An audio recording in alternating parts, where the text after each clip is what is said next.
അപ്പോൾ തീർച്ചയായിട്ടും അദ്ദേഹത്തിൻ്റെ സമ്മർദ്ദം ഉണ്ടായിക്കൂടാന്നില്ല.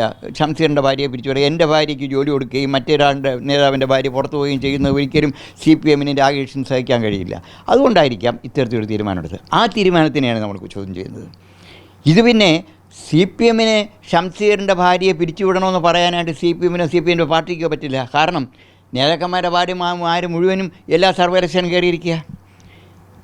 രാവിലെ മുതൽ ആദർശം പ്രസംഗിക്കുകയും ഇവിടുത്തെ ഇൻഡസ്ട്രി ഉൾപ്പെടെയുള്ളത് കിറ്റസ് സാബു പറഞ്ഞാണ്, ഞങ്ങളാണ് നിങ്ങളെ ഇവിടെ നിലനിർത്തുന്നതെന്ന് പറയുന്ന രാജീവാണ് ആദ്യം ഭാര്യമാരെ സർവകലാശാല നിയമിക്കുക എന്നുള്ളത് കണ്ടെത്തിയ മനുഷ്യൻ.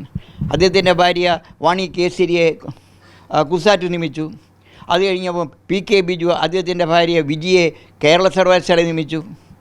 മന്ത്രി MP രാജേഷ് അദ്ദേഹത്തിൻ്റെ ഭാര്യ നിന്നിത കണിച്ചേരിയെ സംസ്കൃത സർവകലാശാല നിയമിച്ചു. രാകേഷ് അദ്ദേഹത്തിൻ്റെ ഭാര്യയെ പ്രിയ വർഗീസിനെ അസോസിയേറ്റ് പ്രൊഫസറായിട്ട് നിയമിച്ചു.